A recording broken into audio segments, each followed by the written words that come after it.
Bonjour. La première question que j'ai pour toi, elle va se rapporter à ce que Aubert a dit l'autre jour quand il est arrivé ici. Il a dit que c'était le paradis terrestre. C'est pas mal ça. En quelle année le paradis terrestre a été fondé?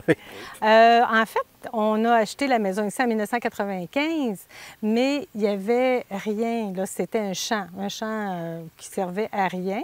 Alors, mon mari voulait absolument avoir un petit lac à côté de la maison. Alors, on a fait creuser. Et puis là, c'est comme ça que ça a parti. Puis après ça, j'ai dit, ben regarde, on va mettre une petite plate-bande par-ci, une petite plate-bande par-là. Et là, c'est devenu vraiment le paradis terrestre.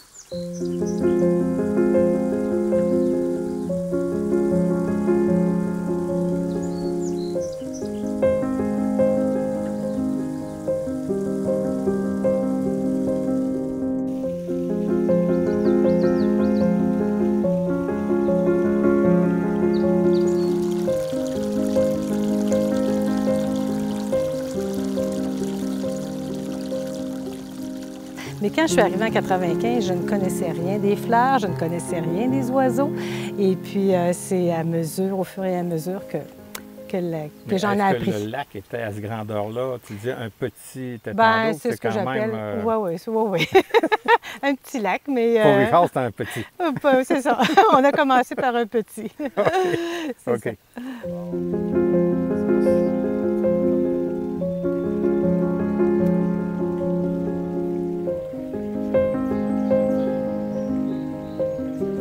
Du matin jusqu'au soir, j'entends toujours toutes sortes de bruits d'oiseaux. Tu as des quenouilles. Oui. Est-ce que tu as eu l'occasion de voir les chardonnerets aller dans les quenouilles pour faire leur nid? Ça, là. C'est de toute beauté. Ça, je viens d'apprendre ça. C'est de toute beauté. Non, je vais t'envoyer une photo de ça. Ah oui? Ouais. Il y a beaucoup de nénuphars aussi. Je ne sais pas si ça peut avoir une incidence sur les oiseaux. Sûrement qu'il y en a qui vont se percher dessus pour regarder ce qu'il y a à manger dans l'eau. C'est une petite plateforme pour l'autre, un radeau. Non, les chardonnerets, j'avais fait des photos de ça. Puis j'expliquais que le chardonneret, c'est la femelle qui fait le nid sur les conseils du mâle. Puis j'ai envoyé ça au club d'ornithologie, puis il y a une dame qui me répond, elle dit c'est pareil chez nous.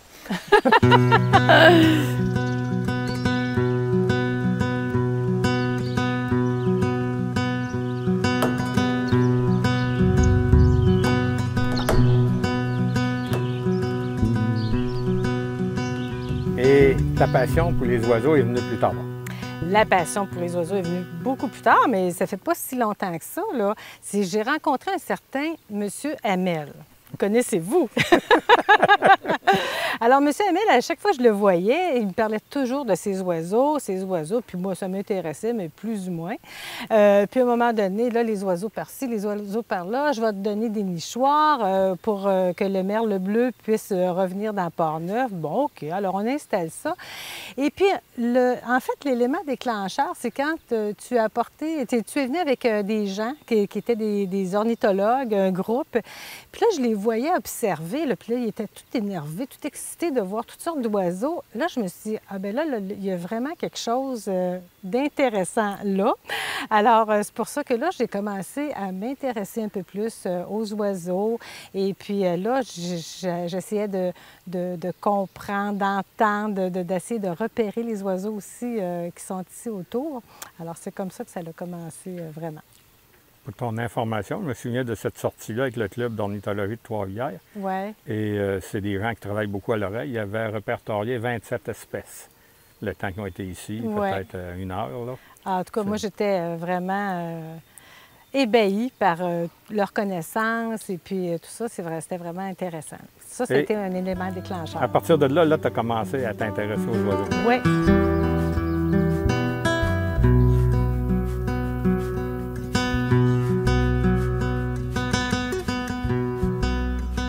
L'hiver, on les nourrit, il y a les petites mésanges et puis le jet bleu, les jets bleus. Mais à part de ça, je connaissais pas grand-chose. Puis là, il est arrivé les Jenko, c'est comme ça, les Jenko. Un peu plus tard, après ça, il y avait des petits oiseaux jaunes. Alors, et puis là où est-ce que je commence à vraiment m'intéresser, c'est quand les canards arrivent au printemps. Alors là, il y a un beau harle le grand Arle qui est arrivé avec son dos tout blanc. Magnifique. Ah, ça, c'est magnifique, là. Alors là, je prenais mes longues vues puis j'observais. Ensuite, on a un couple de colverts qui vient chaque année au printemps, le mâle et la femelle, puis ils se promènent, là, puis c'est vraiment beau à observer. Et puis ensuite, bien là, il est arrivé les merles bleus. Ça, c'est vraiment ma découverte. Je suis vraiment contente de pouvoir les observer. Oui. Tu as un milieu vraiment idéal pour le merle bleu. Tu sais qu'il a pratiquement disparu dans les années 50. Oui. Et il y a des gens qui, avec les nichoirs, ont commencé à le ramener. Donc, tu collabores à ce groupe-là, à ramener des familles de merle bleu.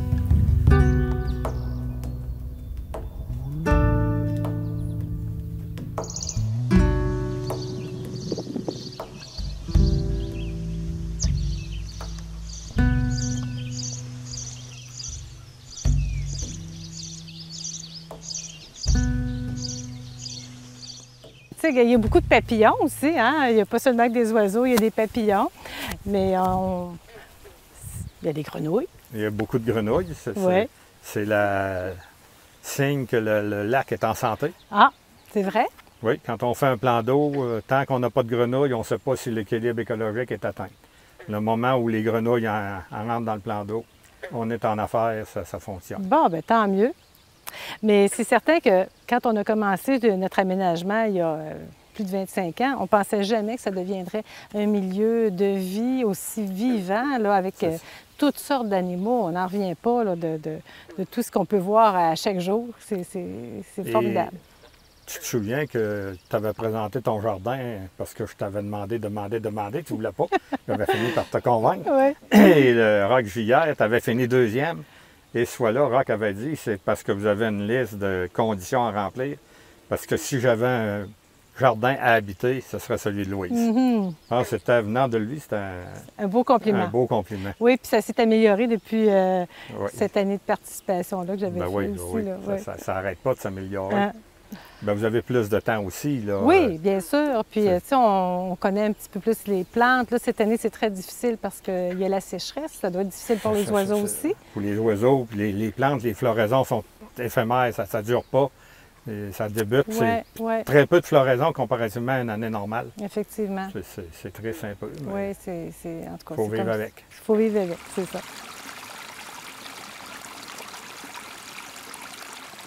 L'oiseau qui t'a le plus surpris ici au jardin? C'est le cardinal à poitrine rose, que je ne connaissais pas du tout. Alors, j'étais dans mon hamac et puis je regardais dans les branches et puis j'ai vu ce bel oiseau-là apparaître, la poitrine blanche, mais surtout le collier. Je ne sais pas pourquoi on l'appelle à poitrine rose, parce que c'était rouge et les ailes tachetées noir et blanc. Ah, c'était... Un de nos magnifiques oiseaux au Québec. Je ne connaissais pas cet oiseau-là. Alors là, tout de suite, je suis rentrée dans la maison, je suis allée faire ma recherche. Qu'est-ce que c'était cet oiseau-là? C'était spectaculaire. Vraiment comme oiseau, là, j'étais vraiment contente de voir ça.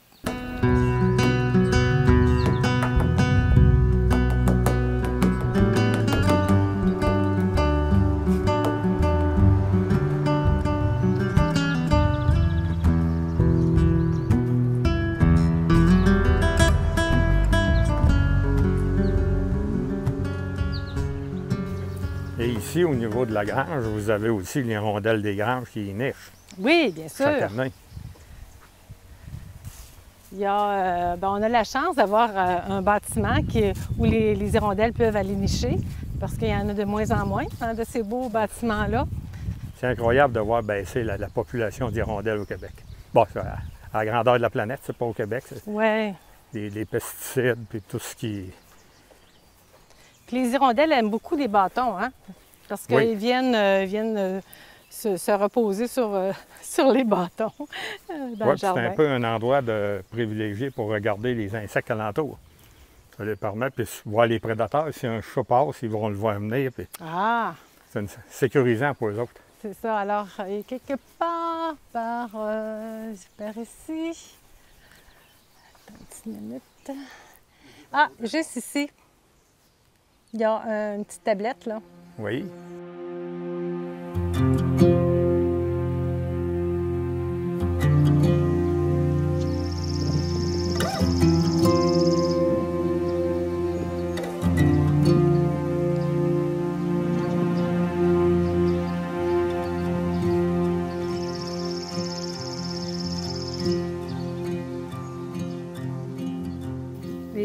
En fait, là, j'ai plusieurs sortes d'oiseaux là, que je me souviens pas de tous les noms. J'ai mon petit livre ici là, Que tu utilises. que j'utilise. Et puis là, tous les petits papiers jaunes, ce sont les oiseaux que j'ai répertoriés que tu vois ici. assez régulièrement. C'est ça, c'est ça. Suivant les saisons.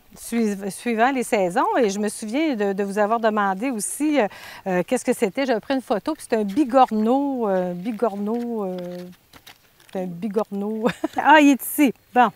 Un biorneau gris qui était ici sur la roche. Oui. Mais tu sais, c'est un oiseau un peu bizarre. Là. En tout cas, c'était un drôle de silhouette. Une drôle Et de tu silhouette. as le grand héron qui est régulier. À tous les mois d'août arrive mois le d'août. grand héron.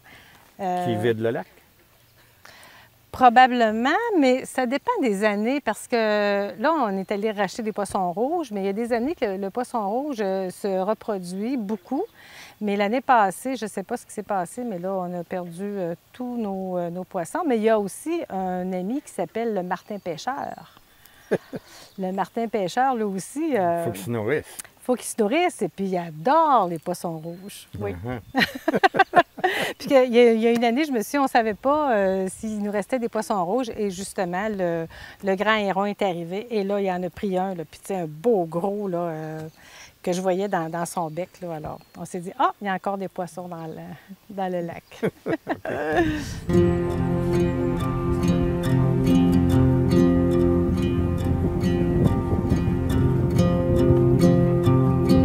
C'est bon pour les poissons. J'ai été voir ça, j'ai chanceux, j'ai passé. Ça va dans la piscine.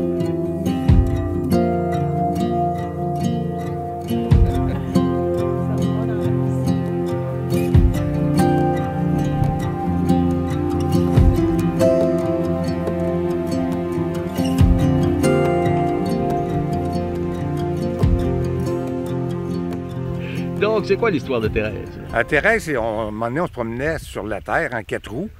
Puis à une certaine hauteur, il y a un ruisseau. Puis toutes les fois qu'on passait là en 4 roues doucement, il y avait une perdrix qui sortait du bois. Puis à un moment donné, elle se promenait autour du 4 roues, puis tout ça. Puis si on allait là, à pied, jamais qu'on voyait la perdrix. Puis là, à un moment donné, j'ai commencé à nourrir avec du pain. Puis ça a fini à un moment donné que je nourrissais Thérèse, puis avec l'autre main, je la flattais. Puis quand je partais, elle partait à voler, puis elle s'installait en arrière de moi sur le 4 roues. Puis je l'amenais jusqu'ici à la grange. OK. Puis Thérèse, à un moment donné, on la regardait dans la porte patio, elle était là, j'ouvrais la porte patio, je donnais ça, ces petits morceaux de pain, elle partait. Puis à un moment donné, Thérèse, bien, il y a quelqu'un qui a mangé Thérèse, puis on l'a jamais revu. Mais c'était notre Thérèse, on avait bien du plaisir avec ça qu'une perdrix apprivoisée, là. Toi, très jeune, est-ce que tu remarquais les oiseaux? Pas du tout. Pas du tout. Pas du tout. Je vivais en ville et puis non, pas du tout. Je ne sais pas pourquoi j'aime autant la nature, la campagne. C'est vraiment une découverte pour moi parce qu'on m'aurait dit tu vas venir vivre à la campagne. Là, puis j'aurais dit non, mais ça va pas. Là. J'aime trop la ville, c'est trop intéressant. Mais maintenant que je fais la campagne, je ne retournerai jamais en ville. Mais le chum, il est pour quelque chose. Là. C'est Lui, sûr. Lui aimait la campagne. Lui, il aimait la campagne. C'est sûr, c'est sûr. Tu as été enseignante une bonne période de ta vie. Oui. Tu as travaillé avec des jeunes. Comment tu vois la sensibilité des jeunes face à la nature?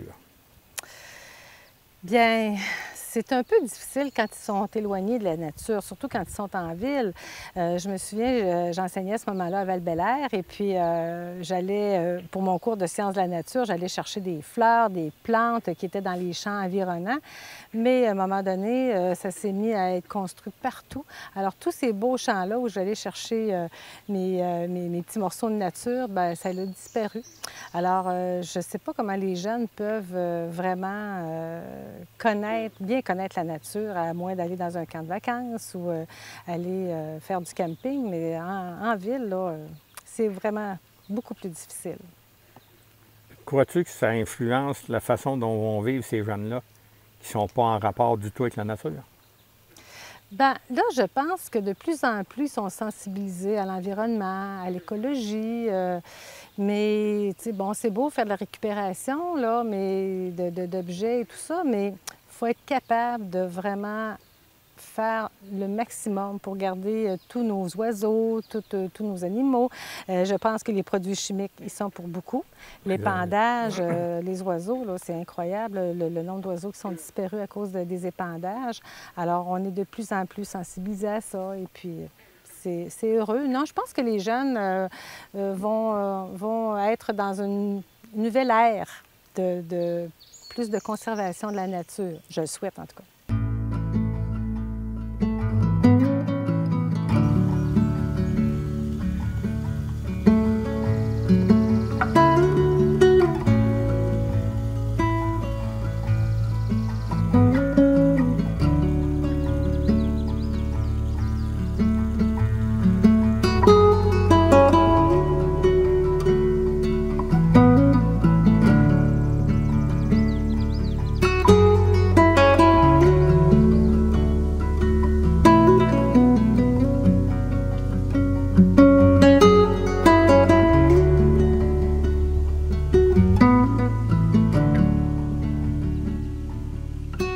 Peux-tu nous donner le moment le plus extraordinaire que tu as eu avec des oiseaux sur ton terrain?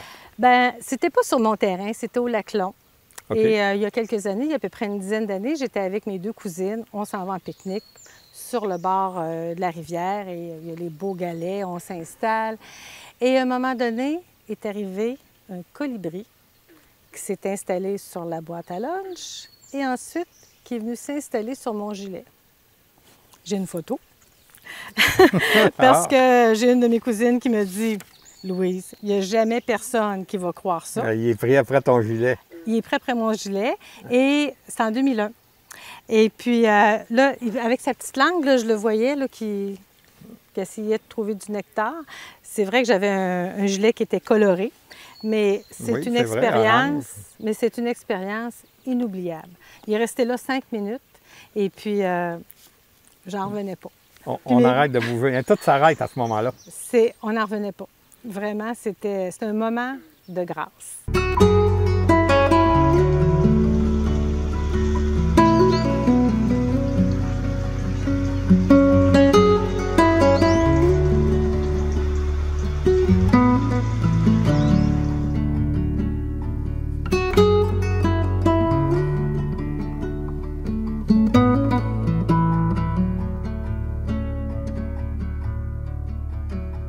On a aussi des dindons sauvages.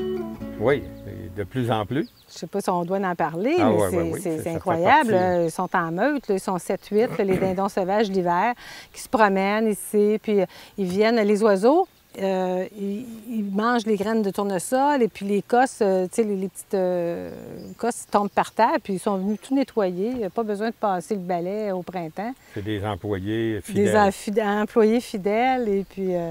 Ils sont magnifiques aussi. Là. Oui, oui, vraiment. Là. Puis ça vole haut quand même. Oui, ça se perce de façon incroyable dans des arbres. À la grosseur que ça a, on dit que ça se peut pas. Là. Mais... C'est ça. On ne croirait pas qu'un oiseau aussi lourd puisse voler aussi haut. Par contre, au moment des amours, ils sont plus agressifs. Il faut faire plus attention.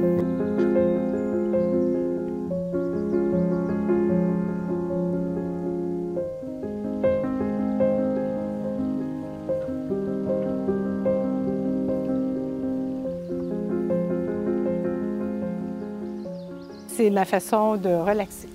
Parce que quand je suis à 4 pattes dans mes plates-bandes, eh bien, c'est là où je suis le plus heureuse.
Ah, mon paradis, je suis vraiment bien au paradis. Puis je me dis toujours, quand je vais mourir, j'espère que ça va être beau comme ça, de l'autre côté.